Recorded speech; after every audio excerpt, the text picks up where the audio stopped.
By the time you get to dinner, you're scarfing down hundreds, if not thousands of calories in order to make up for eating too little during the day. This could be exactly what's holding you back. Welcome to the video. My name is Trevor Lomax. I'm a registered dietitian who has worked with hundreds of dudes who want to get juicy without the juice. Look, we like dinner. Dinner is delicious, and so is every other meal for that fact. But if you get to the end of the day and you're hitting a ton of calories in this one meal, then you're missing out on a crucial part of making hella gains. When we look at the hierarchy of body composition as outlined by Dr. Eric Helms' nutrition pyramids, then we see that the most important things include getting in enough calories during the day, getting in the right distribution of proteins, fats, and carbohydrates, and making sure you're getting in enough vitamins and minerals. But if you're watching this video, I'm assuming you already have that on lock or you are actively working on improving those aspects. If not, check out the other videos on my channel and you'll gain some valuable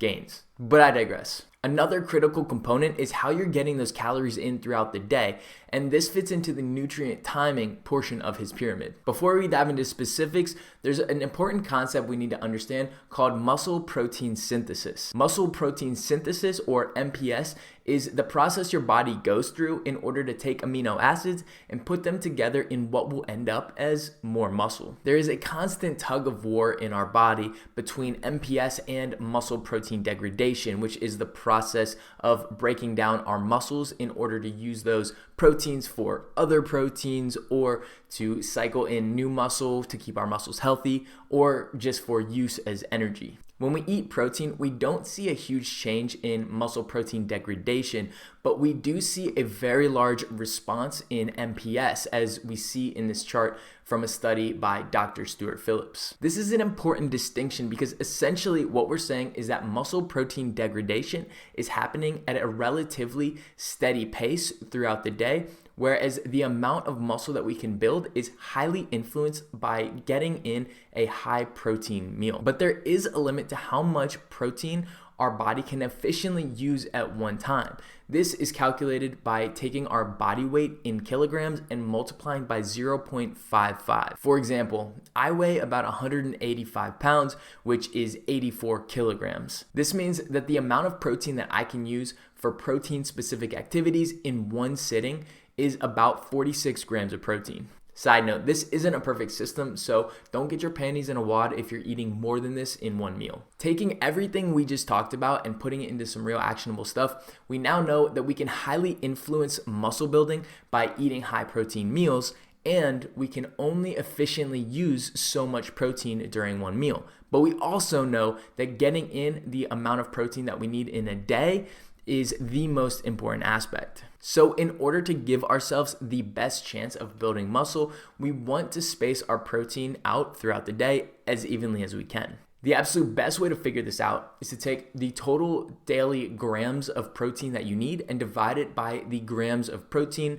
that your body can efficiently use in one sitting, and that will give you the amount of high protein feedings that you should have throughout the day. And you look at it this way, you should be able to get in more evenly spaced out protein feedings to maximize muscle protein synthesis throughout the day, rather than just stuffing your face at the end of the day and trying to make up for 100 plus grams of protein that you couldn't get in. That being said, building muscle effectively takes strategy and planning. Now that you have a general idea of what your protein intake should look like throughout the day, build the rest of your meals around that. Now, if you're someone who has a super busy job or you really have very limited windows in which you can eat, then what I would recommend is taking your total daily protein needs and dividing it by the amount of meals and snacks you can realistically have in the day, and that should tell you the amount of grams of protein that you should get in at each meal.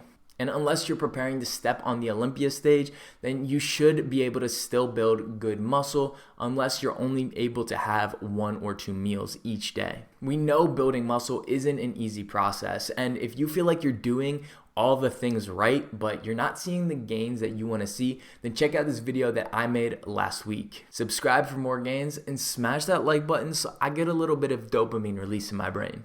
Thanks for watching. See you soon, brother.